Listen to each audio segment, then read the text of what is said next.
un librito dulce y amargo. ¿Cómo es posible que de un solo libro pueda tener dos sabores opuestos o diferentes? Ese será el tema que hoy hablaremos aquí en Biblia Fácil Apocalipsis. Bienvenido, un grande abrazo para ti que siempre allí nos permites entrar a casa. Gracias allí por recibirnos. Estamos allí en la sala, estamos en el cuarto, no sé dónde estamos, pero ahí estamos en la TV Nuevo Tiempo o a través de internet, de YouTube, de Facebook, por cualquier medio que estés viendo este programa. Gracias por permitirnos acompañarte, por permitirnos allí juntos estudiar la Biblia cada semana. Un grande abrazo para ti. Estoy aquí junto a mis amigos que dejaron sus países por unos días para poder grabar esta temporada y para que juntos podamos comprender esta revelación extraordinaria que Dios tiene para nosotros. Saludos, Dios te bendiga y una vez más, gracias por acompañarnos. El tema de hoy está impresionante. Es por eso que tienes que tomar tu Biblia. Yo estoy aquí con Biblia en mano y vamos a pedir que Dios pueda colocar esta palabra en nuestro corazón y que el Espíritu Santo, como cada semana, como cada día, pueda hablarnos a través de su palabra. Por eso te invito para que juntos podamos orar. Vamos a orar. Querido Dios, gracias por la oportunidad que tenemos de tener una vez más tu palabra en nuestras manos. Y hoy queremos que puedas trasladarla a nuestro corazón, que allí puedas colocar aquellos principios de vida que tú dejaste para nuestro bienestar. Ayúdanos a comprender el tema de hoy, Señor. Tu Santo Espíritu ilumine nuestra mente y hoy podamos fortalecernos en tu palabra y tener la seguridad de que tú estás al control de la historia y tú tienes un pueblo en esta tierra para este tiempo.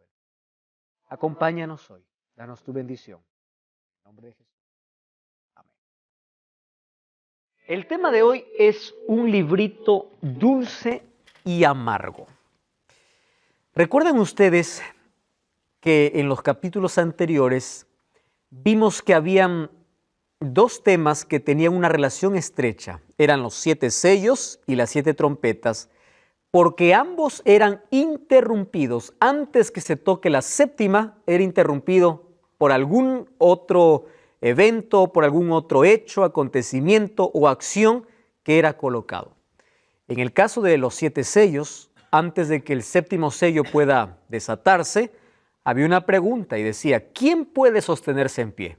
Entonces allí empieza a colocar un interludio o un capítulo para explicar que aquellos que se mantienen en pie son los 144,000. En el caso de las 7 trompetas, después de la 6ª trompeta, vamos a abrir la Biblia, ahí en Apocalipsis capítulo 9, vemos allí en el capítulo 9 que el ángel toca la 5ª trompeta, o el 5º ángel tocó la trompeta, y luego vemos en el versículo 13 que se toca la 6ª trompeta, y la 7ª trompeta lo encontramos en el capítulo 11, versículo 15. Y ahí vemos un interludio una vez más, ¿verdad? Desde la 6ª a la 7ª trompeta, el capítulo 10 y el capítulo 11 en la primera mitad habla de algunos acontecimientos que sucederían antes que se toque la 7ª trompeta. La 7ª trompeta sería la venida de Jesús. Muy bien, entonces en el capítulo 10 encontramos una revelación importante. Vamos a a Apocalipsis capítulo 10, versículo 1 y versículo 2. ¿Está bien? Vamos a leer. Dice allí, vi descender del cielo otro ángel. Solo que aquí le pone una característica importante. No dice simplemente ángel, dice un ángel fuerte. Nosotros tenemos que tener en cuenta cada vez que encontramos alguna expresión, algún adjetivo, alguna característica principal que se da a cierto personaje, lo está distinguiendo de los demás. No es simplemente un ser celestial, sino este es un ángel fuerte. Acompáñenme a ver las características. Miren, número 1, él está envuelto en una nube. ¿Qué más tiene? Un arco iris sobre su cabeza. Su rostro era como el sol, sus pies como columna de fuego. Solo hasta allí. Nos da aquí la referencia de que lo que está viendo Juan es un ángel fuerte. ¿Quién es este ángel fuerte? Las características que presenta Juan nosotros ya lo hemos visto en los capítulos anteriores. ¿Se acuerdan ustedes el capítulo 1 cuando Jesús se mostró a Juan ahí en la isla de Patmos? ¿Cómo qué se mostró? Como alguien que tenía el rostro como el sol. Apocalipsis capítulo 1 versículo 16. Alguien que tenía sus pies como columnas de fuego. También Apocalipsis 1:16. Haciendo mención ¿a quién? A Cristo, ¿verdad? Y recuerdan ustedes el capítulo 4 de Apocalipsis, que en el trono de Dios, ¿qué cosa había? Dice, un arco iris. Ahora, la palabra nube o nubes, en cierta manera tiene una relación estrecha con Cristo. Apocalipsis 1:7 dice, he aquí viene en las nubes y todo ojo lo verá. Ahora, aquí este ángel está envuelto en una nube. Tiene el arco iris, tiene su rostro como el sol y sus pies como columna de fuego. Al hacer aquí la referencia del ángel fuerte, nos está diciendo que por las características que presenta, es Cristo, es Jesús. La pregunta es, ¿por qué se dice que es un ángel? ¿No? Un ángel fuerte. Ustedes saben que en Judas versículo 9 dice el arcángel Miguel, hablando como o colocando un título para Jesús como aquel que está liderando las huestes angelicales. Ahora, es impresionante que en Apocalipsis encontramos muchos títulos para Jesús. El león de la tribu de Judá, el cordero, Jesús se presenta como luz, como el esposo, como el novio, etcétera, etcétera. Más de 30 títulos encontramos en Apocalipsis. Uno de esos títulos es un ángel fuerte. Ahora, ¿por qué un ángel fuerte? Porque ahora Jesús viene, ángel, ¿qué significa? Mensajero.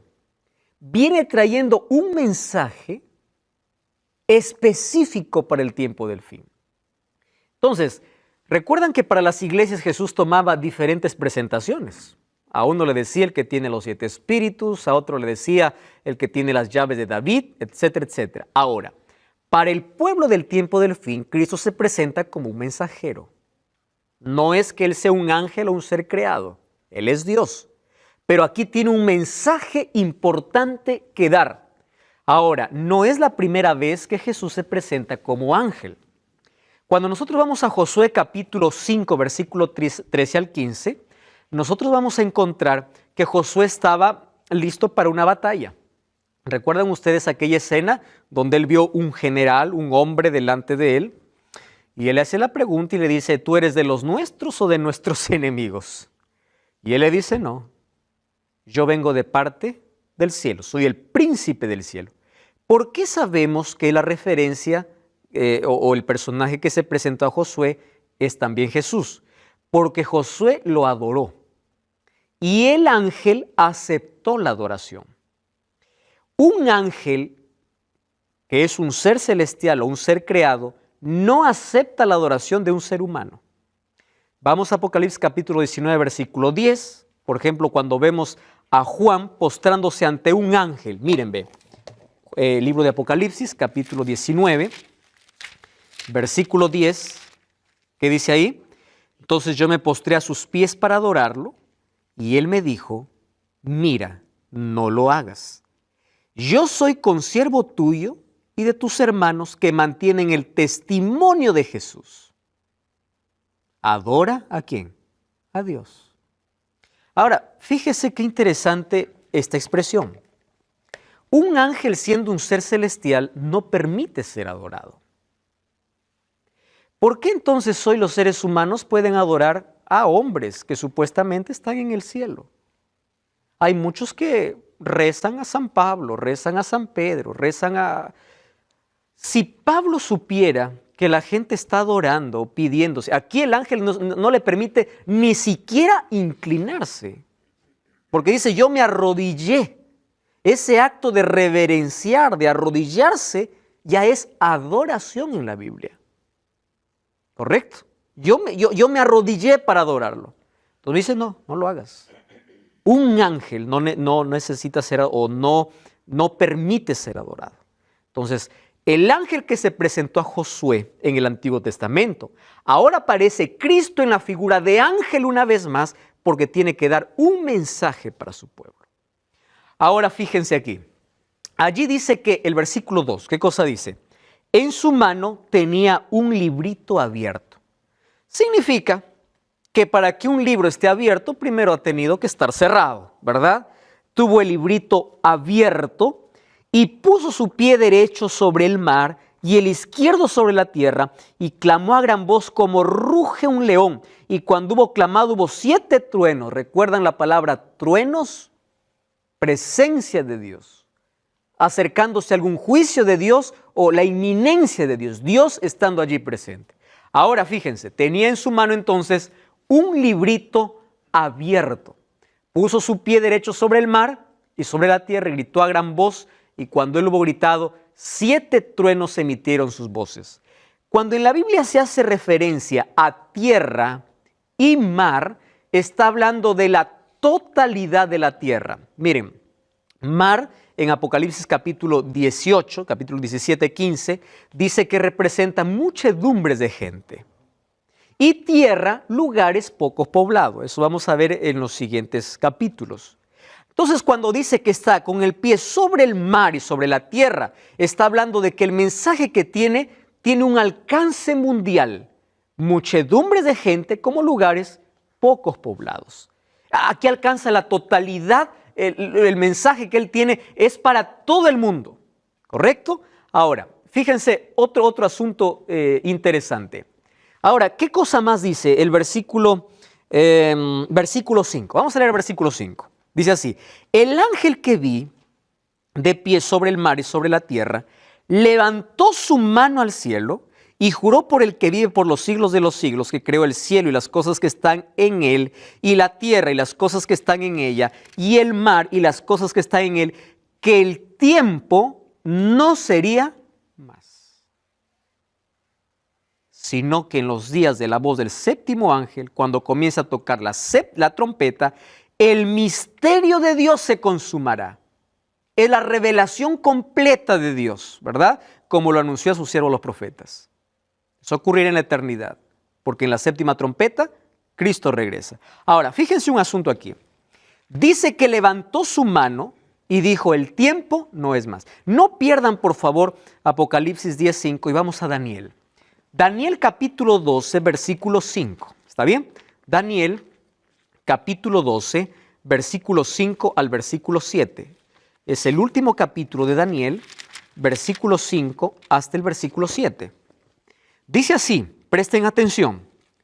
Dice, yo miré y vi a otros 2 que estaban en pie, uno que estaba al lado del río y el otro al otro lado.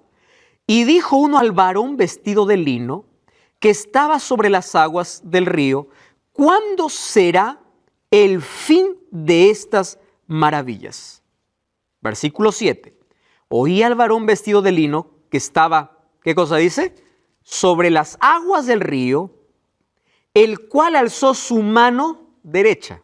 ¿Recuerdan Apocalipsis capítulo 10? ¿Sí? Alzó su mano derecha y juró por el que vive por los siglos de los siglos, que será por tiempo, tiempos y la mitad de un tiempo. Y cuando se acabe la dispersión del poder del pueblo santo, todas estas cosas se cumplirán. Presten atención aquí. En Apocalipsis capítulo 12, el ángel, alguien le pregunta y dice, ¿cuándo va a terminar todo este asunto? Está hablando en el contexto del sufrimiento del pueblo. Y dice, será por tiempo, tiempos y la mitad de un tiempo. En profecía esto equivale a 42 meses o 1260 días o 1260 años. Eso vamos a ver luego. Entonces dice, ¿cuándo? Entonces el ángel levanta su mano y jura y dice, el tiempo será por tiempo, tiempos y mitad de un tiempo. Haciendo referencia a la edad media de persecución. Ahora en Apocalipsis capítulo 10, levanta su mano y dice, se acabó. Ya no hay más tiempo. Es decir, está hablando de que este ángel tiene un mensaje después que haya pasado el pueblo por 12 siglos de tribulación, 12 siglos de persecución. ¿Correcto? Esos 12 siglos, ahí encontramos la iglesia escondida en el desierto, la iglesia perseguida. ¿Por qué? Porque un poder religioso perseguía a aquellos que querían ser fieles a la Biblia y los llamaba herejes, porque no obedecía sus órdenes, y eran las órdenes del Papa. ¿verdad? 12 siglos de sangre a través de la Santa Inquisición y a través de todas las cosas que se hicieron, las grandes matanzas a los cristianos. Ahora el ángel dice, tiempo no será más. Es decir, ahora comienza el tiempo del fin. No hay otra profecía más. Aquí comienza el fin. Ahora es interesante entonces que Apocalipsis 10 es un eco de Daniel 12, con una sola excepción. Ya no habrá más tiempo. El tiempo del fin profetizado por Daniel ahora está en pleno movimiento cuando el ángel en el capítulo 10 levanta su mano y dice, ya no existe más tiempo. Vamos al versículo 9 entonces, capítulo 10, versículo 9. Entonces dice, fui donde el ángel, o el versículo 8, una voz del cielo me dijo, tome el libro que está abierto en la mano del ángel que está en pie sobre el mar y sobre la tierra. Fui al ángel y me dijo, le dije que me diera el librito y él me dijo, toma y cómelo.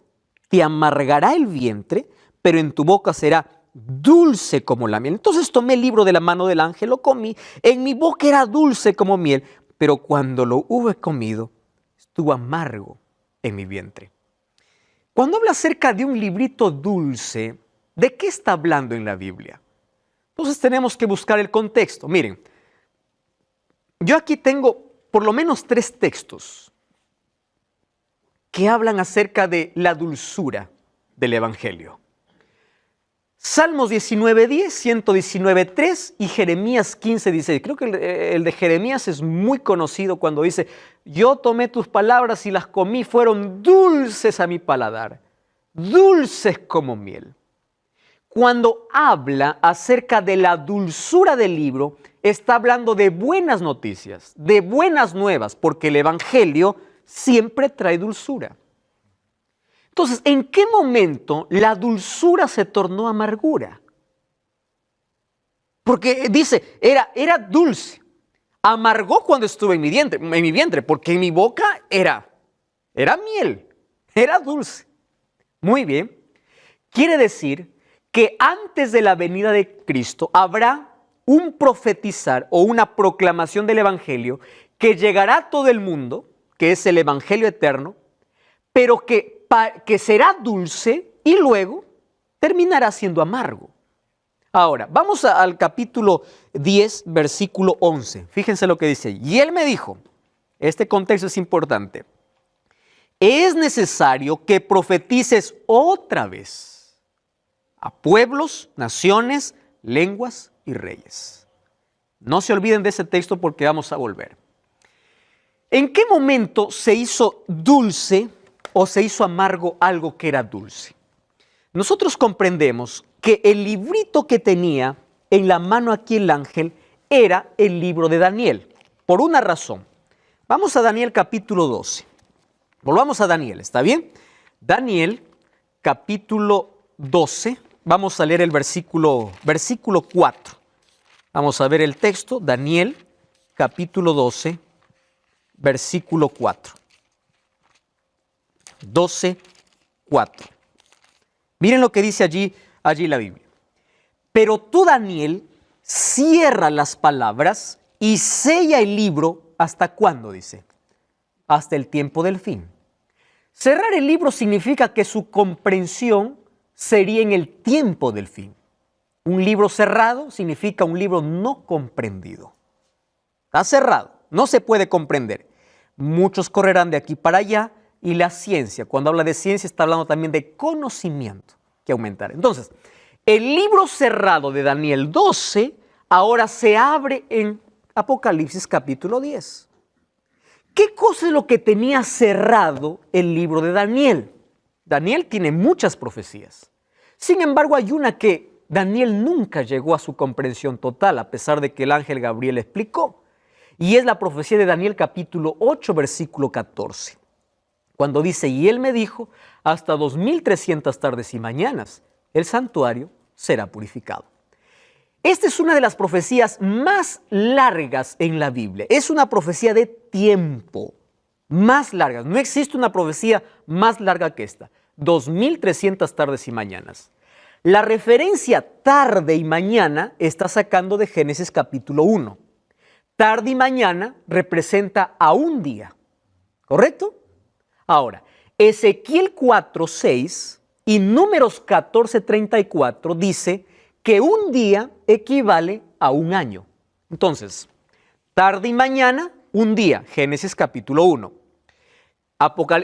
Números 14:34 y Ezequiel 4:6 dice que en profecía un día equivale a un año. Cuando dice 2300 tardes y mañanas, está hablando de un periodo de 2300 años, que comprobamos en la historia, que fue un tiempo que abarcaba desde el tiempo judío hasta el tiempo del fin. Mas eso no es una interpretación nuestra. Vamos a ver que en el año de 1840 en adelante aparece un hombre bautista, él es bautista, llamado Guillermo Miller. Él es un agricultor, dedicó varios años de su vida al estudio de las profecías de Daniel. Y una de las cosas lindas que encontramos en la Biblia es que cuando alguien investiga la Biblia y pide la dirección de Dios, el Espíritu Santo siempre le muestra una verdad.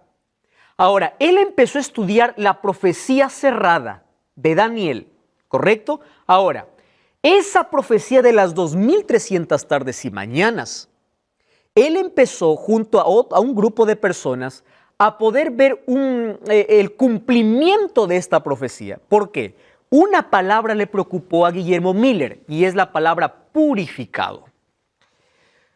Para poder entender la palabra purificado, nosotros tenemos que entender el contexto del sistema de sacrificios en el Antiguo Testamento. Entonces, yo aquí les voy a explicar. Éxodo capítulo 25, Dios le dice a Moisés, hazte un santuario. Y a través del santuario, Dios mostraba al pueblo a través de imágenes cómo se salva el hombre. ¿Cómo se salvaba el hombre? ¿Cómo eran perdonados sus pecados? A través de la muerte de un cordero. Es decir, el pecado trae muerte, pero hay un cordero que muere en mi lugar, muerte sustitutoria. Eso significa, el ser humano se salvó por la gracia, que era la sangre del cordero, y por fe, porque creía que ese cordero representaba ¿a quién? A Jesús, ¿correcto? Entonces, había dos tipos de sacrificio. El sacrificio continuo era porque era todos los días, y había una vez al año, que era el sacrificio por expiación o purificación del santuario. Este sacrificio era especial. ¿Por qué purificación? Ahora les explico. Voy a hacer de la manera más práctica. Yo soy un pecador, entonces yo traigo mi ofrenda, traigo un cordero, traigo un animal y llego hacia el sacerdote. El sacerdote está allí, el cordero tiene que ser el mejor cordero porque representa a Cristo. Yo coloco allí el cordero en el altar, el sacerdote me da el cuchillo. No es que el sacerdote lo mata, yo lo mato, porque es por mi pecado. Pero antes de clavar el cuchillo allí para degollar al cordero, yo colocaba mi mano sobre la cabeza del cordero y confesaba mi pecado. Presten atención. Mi pecado era transferido ¿a dónde? Al cordero.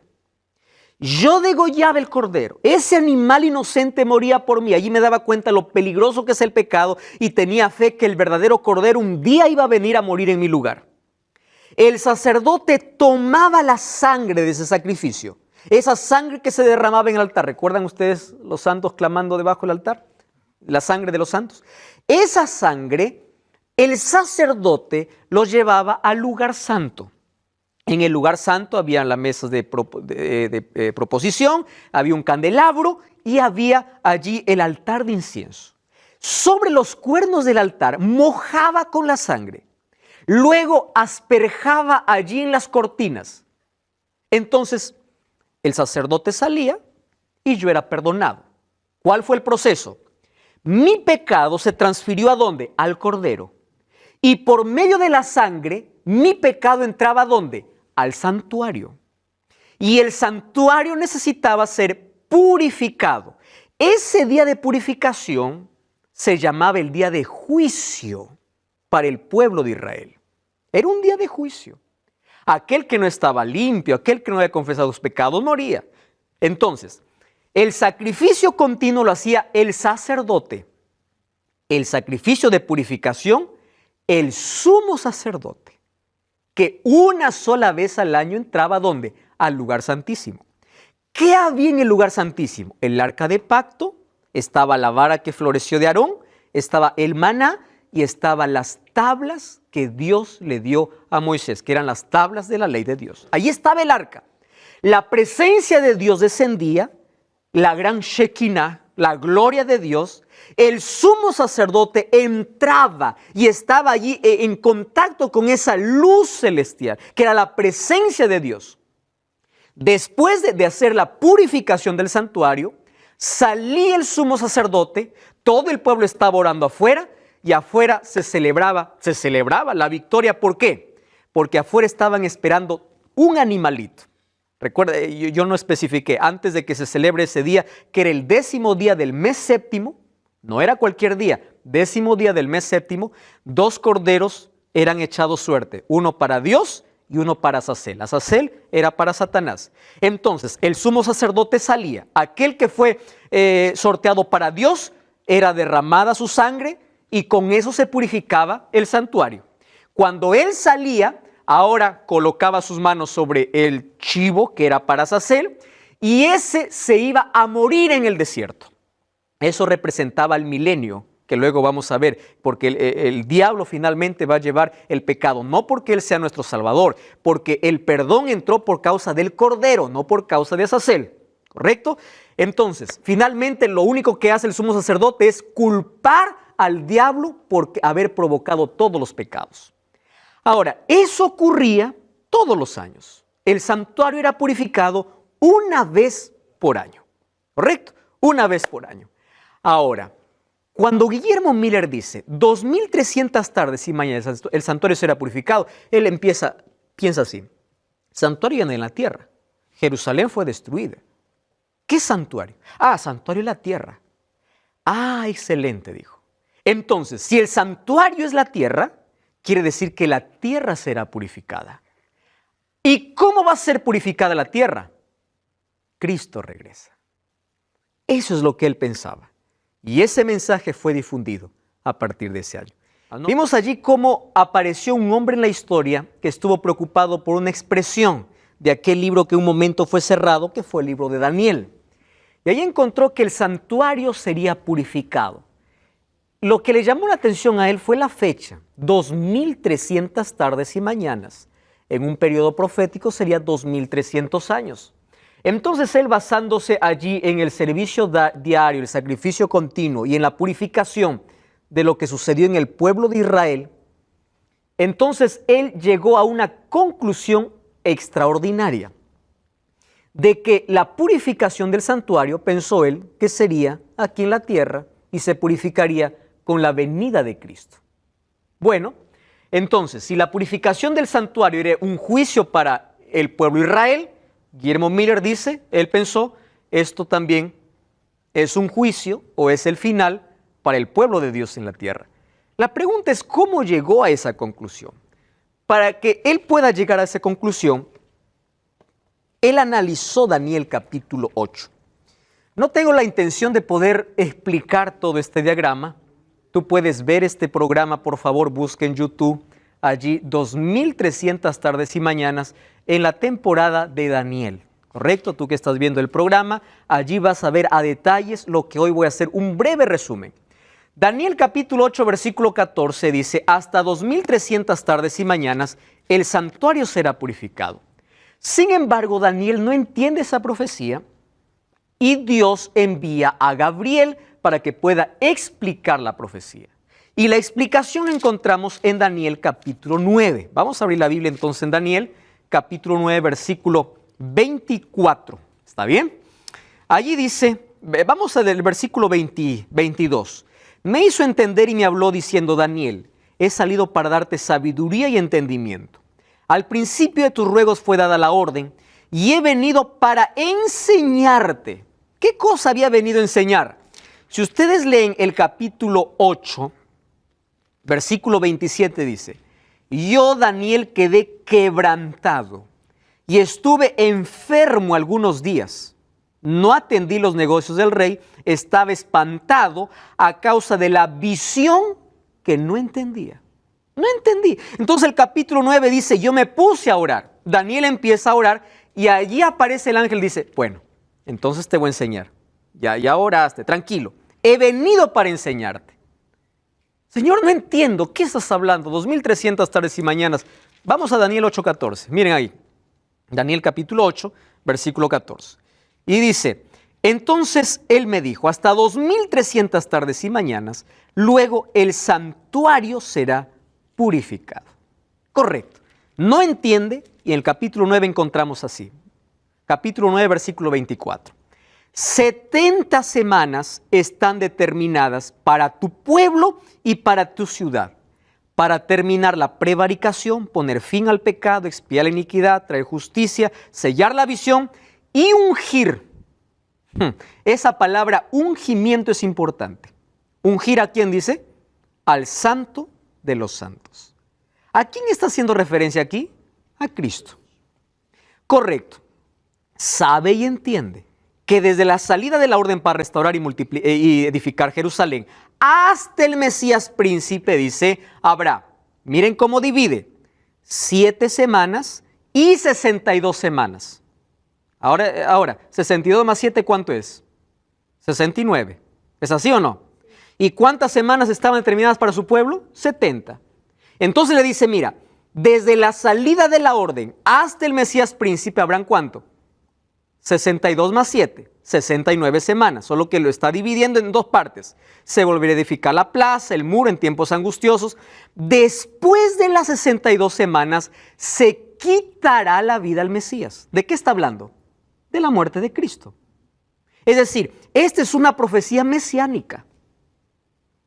Dice, se quitará la vida al Mesías, nada le quedará, etcétera, etcétera, y allí se destruirá la ciudad, el santuario. Versículo 27. Por una semana más se confirmará el pacto a muchos, y a la mitad de semana haré cesar el sacrificio y la ofrenda. Esto parece un trabalengua, ¿verdad? Dice, 70 semanas, de las 70 semanas están divididas así. 7 más 62. ¿Cuánto es? 69. ¿Cuánto falta? Una semana. Dice, en la última semana hará el pacto sobre muchos, y a la mitad de semana hará cesar el continuo. ¿Qué continuo está hablando? El sistema de sacrificios. Por eso es que cuando Cristo murió en la cruz, el velo se rasgó de arriba hacia abajo. No más sacrificios. Cristo con su sacrificio cesó el continuo. ¿Continuo qué? El sistema de sacrificios que durante todo el antiguo Israel venía celebrando, que era la sombra de la venida de Cristo. Es claro aquí 3 asuntos. Número 1, ungir al Santo de los Santos. A la mitad de semana haré cesar el continuo sacrificio, que es la muerte de Cristo, y dice, se quitará la vida ¿a quién? Al Mesías. ¿Correcto? ¿De qué está hablando? Del ministerio de Jesús. No hay vuelta aquí para dar. Ahora, entonces dice, de las 2300 tardes y mañanas, 70 son para tu pueblo. El resto deja para el tiempo del fin. 70 son para tu pueblo. Ahora, 70 semanas, multiplicando por 7 días que tiene cada semana, serían 490 años. ¿Cómo nosotros aplicamos los años? Día por año según Ezequiel 4:6 y número 4:34, ¿correcto? 70 semanas o 490 años estaba cortado. Cuando dice determinado, la palabra hebrea es cortar. De los 2300, 490 están cortados para tu pueblo. Ahora fíjense, entonces 70 semanas estaría para el pueblo judío. La pregunta es, ¿cómo sé cuándo inicia? Entonces allí me da la aclaración y dice así, se entiende pues la orden y entiende la visión. Ahora, miren lo que dice el versículo 25, sabe pues y entiende. Desde la salida de la orden para restaurar y edificar a Jerusalén, habrán 62 y 7. Es decir, el punto de inicio de estos 490 años, que sería el mismo inicio de los 2300 años, sería ¿cuándo? Cuando se da la orden para reedificar Jerusalén. Jerusalén fue mandado reedificar en 3 ocasiones. Primero fue por Ciro. Luego, en Esdras 7:7 nos dice que Artajerjes finalmente da la orden para poder reedificar esos muros. ¿Por qué se toma el año 457, el otoño del 457? Porque es ahí donde Jerusalén llega recién a ser reedificada y a ser nuevamente vista como una ciudad. Antes no, ¿correcto? Ahora, si el año 457 inicia, entonces aquí nosotros hacemos un cálculo, ¿verdad? Del año 457 dice, los 70 semanas están divididas ¿en cuánto? En 7 más 62. 62 más 7 serían 69 semanas. ¿Por qué lo divide en dos? Porque a los 49 años o 7 semanas se termina de reedificar el muro de Jerusalén, en el año 408. Ahora, esas 62 semanas servirían para ungir al Santo de los Santos. ¿Cuándo se unge el Santo de los Santos? En el bautismo de Cristo. Ese ungimiento era el inicio de su ministerio, que ocurrió en el año 27. Ahora, del año 27, desde el ungimiento, habría una semana más. Y dice, a la mitad de semana haré cesar el continuo. 27 más 7 serían 34. Entonces, ¿qué significa eso? ¿Cuál sería la mitad de 27 al 34? 3 años y medio, sería el año 31 después de Cristo. Jesús muere de acuerdo a la profecía, en la hora exacta, en el día exacto, cuando el cordero tenía que ser sacrificado. Y según la profecía de Daniel, justo a la mitad de semana, es decir, en el año 31, porque en el año 27 se bautizó, y en el año 34, con la muerte de Esteban, el pueblo judío dejó de ser el pueblo privilegiado por Dios y la salvación pasó para todos los gentiles y levantó a un hombre llamado Pablo, el apóstol de los gentiles. De las 2300 tardes y mañanas, 70 son para tu pueblo. Dentro de esas 70 semanas está, ¿qué cosa? El ministerio de Cristo. No podemos quitar el ministerio de Cristo de la profecía, porque Cristo es el centro de la profecía. Entonces allí él hizo los cálculos, pasando las 70 semanas para el pueblo de Israel. Entonces él dijo así, si son 2300 años, menos 490, que ya fue un periodo cumplido, me resta 1810 años, para llegar a los 2300. Él se reunió, Guillermo Miller, con otro hombre llamado Samuel Snow. Y Samuel Snow, viendo el calendario, no el calendario gregoriano, sino el calendario judío, ¿correcto? Empezó a hacer los cálculos y dijo, si de los 2300 ya está cumplido 490 años que fueron para el pueblo de Israel, entonces si sumamos a ellos los 1810 años, llegaron justo con una fecha que era el día de juicio para Israel, que era un 22 de octubre del año de 1844. Ahora, aquí se armó un movimiento religioso en los Estados Unidos. Digo movimiento porque no era iglesia. No era iglesia, era un movimiento. Este movimiento, ¿qué cosa proclamaba? Proclamaba de que Cristo vendría el 22 de octubre de 1844. Y el mensaje abarcó todas las religiones de esa época. Todos dejaron sus cosas que hacer, todos dejaron sus sembríos, todos dejaron todo, porque Cristo vendría el 22 de octubre de 1844. Ellos estaban tan convencidos que el mensaje era tan dulce. ¿Y por qué era tan dulce? No hay mejor buena nueva que el cumplimiento de la promesa. Cristo vendría. Ahora, él no solamente se basó allí en las fechas que ya los mostramos, sino que según el capítulo, vamos a Daniel capítulo 7, vemos una escena de juicio después de los 1260 años de persecución. Miren, en el capítulo 7, ahí en el versículo 8 dice, mientras yo contemplaba los cuernos, un cuerno pequeño salió y delante de él fueron arrancados 3 cuernos. Este cuerno tenía ojo de hombre, una boca que hablaba gran insolencia. Esto vamos a ver en el capítulo 13 de quién se trata. Estuve mirando hasta que fueron puestos tronos y se sentó un anciano de días. Su vestido era blanco como la nieve, su pelo igual que la revelación que recibe Juan. Y allí miren lo que dice el versículo 10, la parte final. El juez se sentó y los libros fueron abiertos. ¿Qué significa aquí? Una escena de juicio. Entonces presten atención. Guillermo Miller levantó un movimiento Y ese movimiento decía, Cristo viene, era tan dulce que dejaron todo porque se querían preparar para la venida de Cristo. Sin embargo, el 22 de octubre de 1844, Jesús no vino. Entonces el mensaje fue una amargura, fue un chasco. El mensaje tan dulce separó a 3 grupos de personas. El primer grupo de personas estuvo tan renegado que salió del movimiento, porque no había iglesia, salió del movimiento que empezó a renegar y nunca creyó más en las promesas de Dios. El segundo grupo continuó dando fechas, incluso hasta ahora hay un grupo que sigue dando fechas de la venida de Cristo. Y un tercer grupo, de aquí nace un tercer grupo. Y ese tercer grupo es un movimiento profético. Ahora les explico por qué. Miren, entonces, esto sería para el tiempo del fin.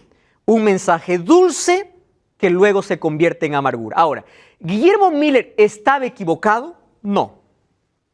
Estaba equivocado en el evento, pero no en la fecha.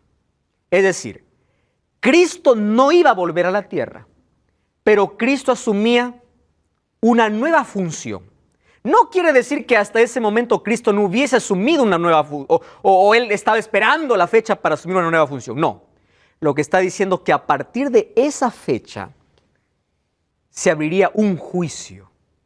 Por eso que Apocalipsis capítulo 14 dice, la hora de su juicio ha llegado.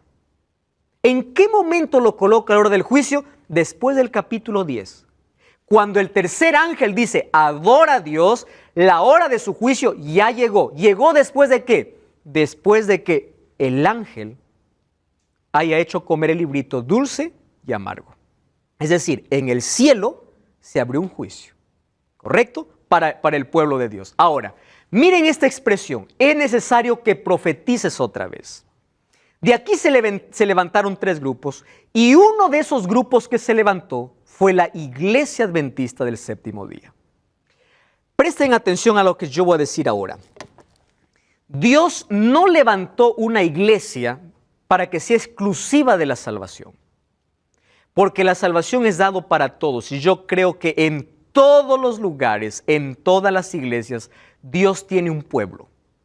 Sin embargo, Dios para el tiempo del fin levantó un pueblo, sí levantó para predicar una verdad basada en la palabra de Dios. Por eso es que el nacimiento de esta iglesia es profética.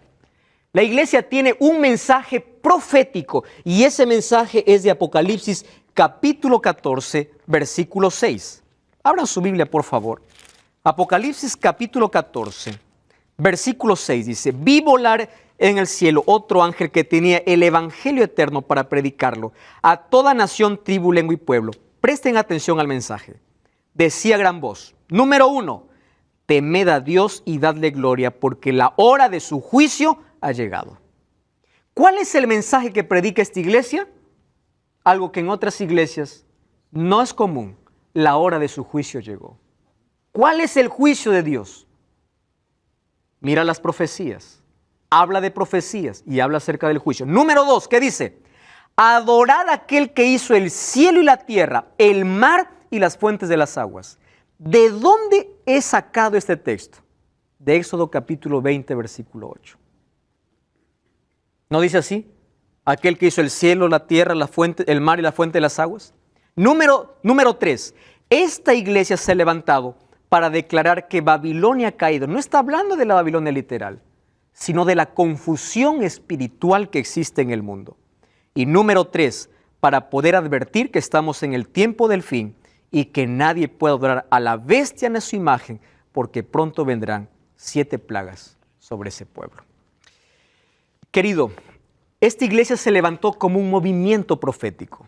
Préstame atención a lo que te voy a decir. Una placa no salva a una persona, de ninguna manera. Quien salva es Cristo. Pero Dios levantó para el tiempo del fin un pueblo profético, no porque ellos están seguros de su salvación, sino que levantó para que ellos puedan proclamar una verdad basada en la palabra de Dios, que predique del juicio, que hable acerca de la verdadera adoración y que hable acerca de los eventos finales. Yo te voy a hacer un desafío en este momento. No busques una iglesia cerca a casa, busca una iglesia que tenga un fundamento bíblico, Busca una iglesia que tenga sus creencias basadas en la palabra de Dios, que su nacimiento, que su origen, que las cosas que se practica esté basado solamente en la Biblia. Finalmente, la Biblia es la única regla de norma de fe y conducta para todo ser humano. Dios tiene su pueblo en todas las iglesias, pero un día todos ellos se reunirán. Un día todos ellos serán llamados por Dios y adorarán a ese verdadero Dios del cielo. Sin embargo, hoy la iglesia adventista tiene un mensaje profético para dar, y es el pueblo que Dios levantó para el tiempo del fin, para traer aquellas verdades que fueron pisoteadas por más de 1260 años. Esta Biblia, esta palabra fue oculta. Sin embargo, esa verdad hoy es restaurada. Y hoy te invito a tomar una decisión, a dar un paso de fe, no para que te unas a una placa, sino a un pueblo que guarda los mandamientos de Dios y tiene el testimonio de Jesús. No quiero hablarte de una iglesia, quiero hablarte de Jesús. Jesús es el autor de salvación y anhela que todo el mundo se salve porque murió por todos. Sin embargo, para restaurar su verdad, aquella verdad que fue pisoteada por más de 12 siglos, levantó un pueblo profético. ¿Sabes por qué se llama Iglesia Adventista el séptimo día? Adventista significa aquel que vive esperando a Jesús, que mira la venida de Jesús como algo tan cercano e inminente y nunca se cansará de predicar ese mensaje del séptimo día, porque es el mandamiento olvidado de aquella ley moral que Dios colocó para su pueblo. Hoy te voy a invitar no a pertenecer a una iglesia, sino a unirte a un pueblo remanente. Un pueblo que tiene como base la palabra de Dios, que predica la palabra de Dios. Cuando tú vayas a la iglesia, no pienses encontrar gente perfecta. La gente es tan imperfecta, hay gente hipócrita, hay gente mala, hay gente que está allí, que en algún momento va a ser cambiada su vida, en algún momento va a salir, pero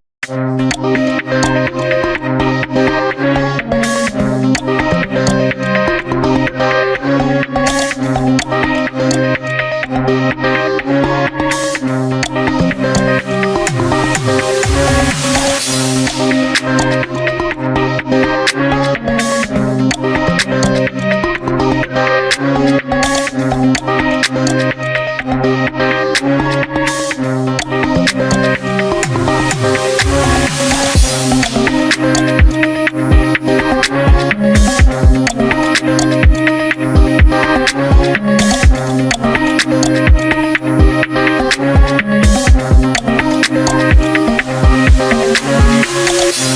back.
vayas buscando gente buena. Anda buscando la verdad. Anda buscando la palabra de Dios. Conozco personas que solamente están en un lugar por amor al pastor, por amor a los hermanos, por el cariño que reciben o por las emociones que ellos sienten. Olvídate de emociones. Las emociones no salvan. Lo que salva es la fe, la palabra de Dios. Dios no te mandó a sentir emociones a una iglesia. Su paz, la paz de su perdón, la paz de su salvación coloca en el corazón de la persona sincera, que tiene su cimiento y su fundamento en la palabra de Dios, que tenga una base sólida, que sus principios y sus creencias tengan un escrito está. Entonces yo te invito a dar un paso de fe para que a partir de este sábado o esta semana tú puedas buscar una iglesia. Busca una iglesia adventista. Te recibiremos con brazos abiertos. No busques gente perfecta, la gente te va a fallar, pero sí busca una iglesia que predique la palabra de Dios. ¿Quieres orar juntos? Vamos orando. Querido Dios, gracias porque a través de tu palabra nos muestras una vez más la verdad que tienes para el tiempo del fin. Tú eres nuestro Salvador, quien nos salva es Cristo, pero también sabemos que has levantado un pueblo para este tiempo del fin, para predicar un mensaje urgente, para decir que pronto vuelves y para restaurar aquellas verdades que durante muchos siglos fueron perdidas. Hoy nos colocamos en tus manos, ayúdanos a dar un paso de fe, a revisar nuestras creencias y que la mejor decisión que podamos tomar sea un paso en dirección a tu palabra, a tu verdad. Por eso, hoy queremos dar ese paso de fe en dirección a ti. Toma nuestra vida, en el nombre de Jesús.